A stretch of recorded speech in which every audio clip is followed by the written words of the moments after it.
I'm going to make a quick tutorial on the basic usage of the structural biology program ChimeraX. So ChimeraX is a really useful program for particularly visualizing protein structures as well as other biomolecules. There's not many really good tutorials out there, I noticed, on the basic usage of this program, so I thought I'd just run through it real quick. So to start with, I'm just going to talk about what the client looks like when you first open it and what you want to have open. Then I'll talk a little bit about the types of files we open, how to open those files. We'll look at moving the screen around and the scene around. We'll talk about the major tools you want to keep open, and then we'll go through the tabs and finish up with selection. So when you first open ChimeraX, you'll normally have this window here, which has all your previous session information. If it's a new install, this will be empty. Then we've got the log on the right-hand side here, and then the command line. So you want the command line normally to be at the bottom. So if you just double-click it, it'll go to the bottom if it's not there already. And I'd always recommend going to Tools, General, and opening the Model panel. Really useful, and I'll talk about that in a moment. So what we work on in ChimeraX, the type of file we normally work on, is something called a PDB file, or a protein databank file. And these files are essentially the atomic coordinates of a protein. So each individual atom within the whole protein is given a coordinate and an identity. And these files allow us to visualize this information in a program like ChimeraX. So these models are deposited and developed by structural biology researchers using two major methods, mostly cryo-EM and X-ray crystallography. And then they're deposited here, and you can search for them either by looking for the protein, or you can look up these accession numbers, which are normally assigned to every protein that's deposited. So when you found the protein you want to look at, here I've got a SARS-CoV-2 spike glycoprotein with the ACE1 receptor bound, which is here in pink. If you just hit download file, you can download it as a PDB format file. You can also look at it as a PDBX file, but I won't talk about the difference of these two. So I've already downloaded this file here, and if I just double click it, it'll open straight away in ChimeraX because it's my default program for this. You can also just drag it in. You can see I've got 2 copies of this file open in the model viewer. And the third way I normally open them is if you just write open and then you give it the accession at 7A94, it will go and download and open it. So the important difference between this third way I opened it is it's not actually opening this file. This is going to the PDB and finding this accession, and it's downloading that model and opening it. So this one's not actually saved to my computer, at least it's not saved in the same folder as these ones. I think it might be saved in a temporary file somewhere. So 3 ways in which you can open the protein. Quite useful. The next thing to talk a little bit about is the scene. So how to do what I'm doing now. If you left click, you can rotate the scene around. If I middle click, I can move the scene around. If I right click, it'll also move the scene around. But the right mouse button can be changed to do other things. So it's not always moving the scene. It can be made to, say, zoom, for instance. On the topic of zoom, sometimes the middle scroll wheel will zoom in and out, but it seems to bug out a lot. So right now, for instance, it's not working. So if I go here, I can zoom in and out by using the right mouse. Cool. So that's just moving the scene around. It's sort of important to understand that you're moving the scene around. You're not actually moving the protein. It's kind of, think of it more as though you're moving a camera around your protein, because you can move the proteins using the right mouse buttons. So the 3 main windows we have open that I mentioned are the command line, the log, and the models. The command line allows you to basically do anything you want to do in the program, but through the use of text. So whenever you do anything in ChimeraX, you're executing a command. These are the commands. Those commands are printed to the log. And by, for instance, if we write these commands out instead of pressing the button, it'll do the same thing. And we can change this to red, we can change this to blue, we can change it back to white. So we can do a lot of cool things with the command line, and in a lot of situations it's much faster to use the command line, particularly when you're wanting to look at and visualize very specific residues and things like that. Very powerful. I'm not going to talk about it too much more today. Already sort of said what the log is. It just sort of prints out all of the commands you've done, and sometimes some other information, such as when you open a program, information about the protein and its chains and things like that. The model panel shows you all of the models you've got open and functioning on. So I've actually got 3 spike proteins open here. They're just sitting directly over the top of one another. So the top one's in tan. If I hide that, you'll see the blue one underneath. If I hide that, you'll see the pink one underneath. So yeah, you can sort of visualize the different models you've got by using the hide and show buttons. And you can keep track of all the models you've got open here. They all get an ID that you can use in the command line to specify which one you're wanting to work on. So like I can go color model 1 red, and now it's red. You can also select chains here using this little green thing. It'll select the whole model. So here we've got the pink one selected, now the red one's selected, for instance. Finally, by selecting things and hitting close, you can open and close models. So it's just a really useful window to have open. Right, moving on to the different tabs and what they do and how we can use them to make really cool figures. The first one, the home tab, just has a bunch of general use ones that are really useful. Most of these buttons are spread throughout the other tabs, so I'm not going to talk too much about them here. The molecular display tab is really how you dictate, as it suggests, the molecular display, how you're going to visualize the atoms. So right here, we're looking at what's called the cartoons representation. This shows secondary structures such as alpha helices or beta strands as these sort of cartoon things. It makes it easier to find secondary structures and to analyze them. We can turn that off and we can look at the atomic representation, which is the massive ball stick model, more or less. Or we can look at the surface model, which is the solvent exposed surface area of our protein. Now you can actually look at all of these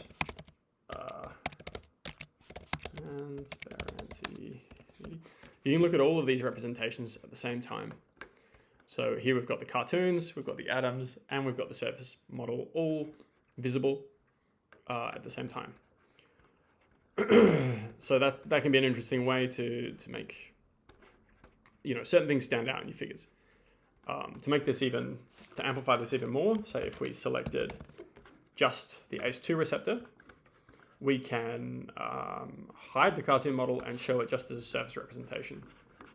And you can do this, not with an entire receptor. You can even do this with just parts of your receptor. So we could just look at this part in surface representation if we wanted.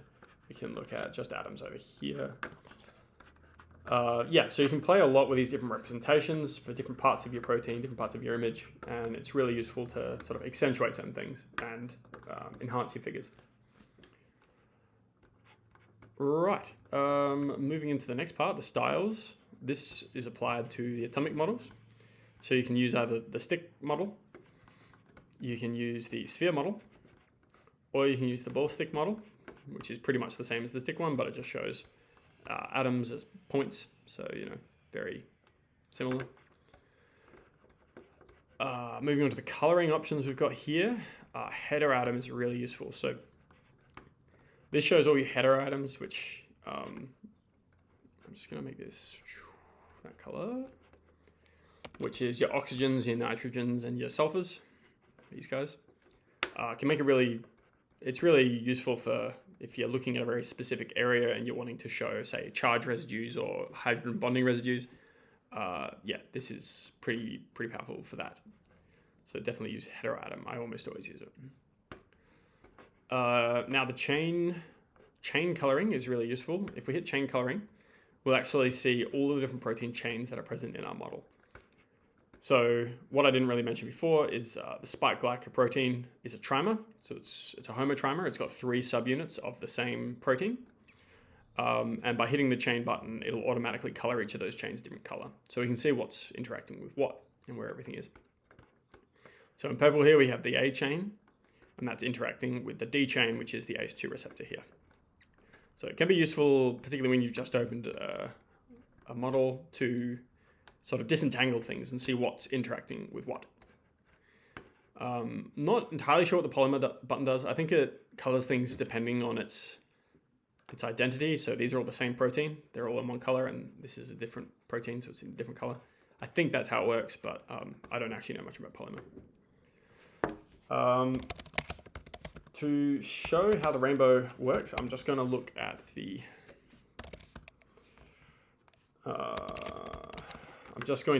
A chain. So when you use rainbow coloring, this can be very useful. It colors your protein from the N terminus in blue all the way to the C terminus, which will be in red. And this is really good for trying to identify certain regions of your protein. So this part, for instance, it's called the NTD, the N-terminal domain. Because it's at the N-terminus, you can sort of really easily find the N-terminal domain using this coloring. And if you wanted to look for particular residues, towards the end of your protein, you can use this and you can sort of visualize, okay, I'm going to find those residues in this area. So it's just really useful coloring option. Now, the electrostatic option is also really useful. This will create a surface representation, but it will color that surface representation according to the surface charge. So if we've got positively or negatively charged residues, we'll see where they are. So here we can see we've got some negatively charged residues, more down here, whereas this region in the NTD, I think that's the NTD, looks more positively charged. So this can be useful for analyzing particularly protein interfaces if there's a large contribution of charge to that interface. The hydrophobic, we've got them all, representation is very similar. This colors surfaces based on if they're hydrophobic, which is what you see in gold here, or if they're hydrophilic, which is in blue, and white sort of non-polar, like uncharged, I guess.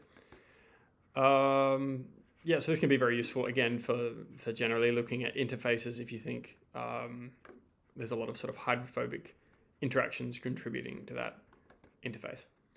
I'm not going to talk about B factor because it's not really relevant here, and these ones I'm not going to talk about either because that's about structural analysis, which is a bit advanced for this. When we talk about nucleotides, this is for, you can visualize DNA, but we don't have any DNA here. So graphics is a very useful tab. So firstly, it allows us to change our background color, but what is really important here is it allows us to change the lighting effects. I'm actually going to go to this one. Nice. So I don't particularly like the simple lighting effects here. If you turn it to soft, I just find it's much nicer on the eyes. Full is not too bad. Flat's kind of interesting. This sort of cartoony thing, useful. You can change the amount of shadowing by clicking the shadow button. In all the representations, that works. And then you can turn silhouettes on and off, which is these black silhouettes around your thing. The camera buttons can be quite useful. If you want to only view what you've got selected, you can use the view selected. View all will view everything that's open. It'll sort of center it for you. I won't talk about what orient exactly does because it's not that relevant. The side view is another very interesting and useful tool. So this basically creates a side view of your protein, and you've got these two planes, the front and the near and the far planes. So if you bring this far plane forward, you'll see you start to cut things out in the background, and you also start to make things lighter. So if, for instance, you're wanting to look at this helix and nothing else, you can make the far plane just behind it, and if you make the near plane fairly close to it, it'll be really nice and clear. And so you can sort of cut out the background and the foreground if you want to clear up an image. So, because you can get quite convoluted when you've got a lot of stuff in the background and foreground. So, really useful tool. All right, I'm going to skip map, medical imaging, and markers because they're a bit advanced. Azoldi is also going to be skipped because that's not exactly relevant here either. Right mouse is the last thing I'll talk about. This allows you to remap what the right mouse button is doing. One last thing about the side view: if you click these things, it'll undo whatever clipping you've done. Which can be useful to just do that. So yeah, we can change this to translate, we can change this to rotate, we can change this to zoom. Zoom's a very useful one. We can use it to move model. Now I've only got one model open, so if I move it, it looks like I'm doing the same thing as this, but I'm not in actual fact.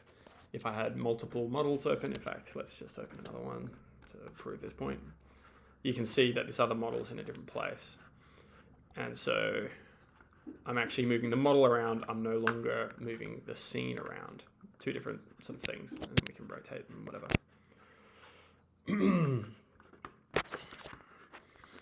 Right. You can also you can do wild things like move atoms around. Whoop.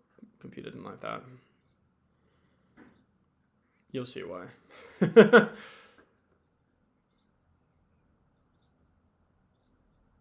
Yeah. So this very niche use case for that one, but you can do it. Right. Yeah, you can also, we can go through, we can label specific residues using the label thing. It'll tell us what that residue is. We can move the labels around by using the move label thing. We can measure distances between atoms like that, and it'll print in the log exactly how far that is. Yeah, so lots of different utilities here. A lot of these are beyond the scope of this tutorial, but really useful. Cool, so really just the last thing I want to talk about is selection. So how do you use all these different tools? Well, there's a few ways we can select things. There's the select tab. We can select chains through here. So if we go here, we go spike glycoprotein. We can select the A, the B, or the C chain. Yep. Chains, B, It's one way you can select whole chains. You can also go here and you can select certain elements if you want. You can select all protein. Lots of different options here for different ways you can select things. You can select specific amino acids. Yeah, so just go through the select tab if you're wanting to do it through there. You can, by holding down the control button and dragging, you can create a box that selects everything in the box. If you control left click into space, it'll deselect everything. You can also use this just to select. If you just hold down control and don't drag and just click on things, you can select individual residues like that. If you go into the atomic model, you can actually select individual atoms even. Not always very useful. Now, if you hold down Shift and Control, you can select multiple residues like that. You can also do that with dragging. If you hold down Shift, you can select all these different spots and visualize them however you want. So that's how you can sort of use the Control key to do some selecting. And what I think is really the best way to select anything is to use the command line. So if you just write SEL, if you do a hashtag, this dictates which model you want to act on. So we want to act on number 2. A slash tells ChimeraX which chain you want to work on. So I'm going to say chain A. And then a colon tells it which residues. So I'm going to do just randomly 400 through to 455. And we can see now that has selected these residues very specifically here. I can do this in a few different ways. I can say 400 and 455 and 650 and 325, and that will go through. It'll select those 4 residues. I can color them red, if I can spell red. Wow. You have to say color cell red. Now they're blue instead. You can see, so you can select them that way. Yeah, so I would say if you're going to select things, by far the simplest way is to use this notation. So I can select the whole B chain doing this as well, or I can select the whole model. I can select just the B chain. An important distinction here is if I have more models open and they all have B chains, this will select every B chain. Anyway, that's pretty much it for selection. So yeah, by selecting things, you can then apply these different types of visualizations specifically to whatever you've selected.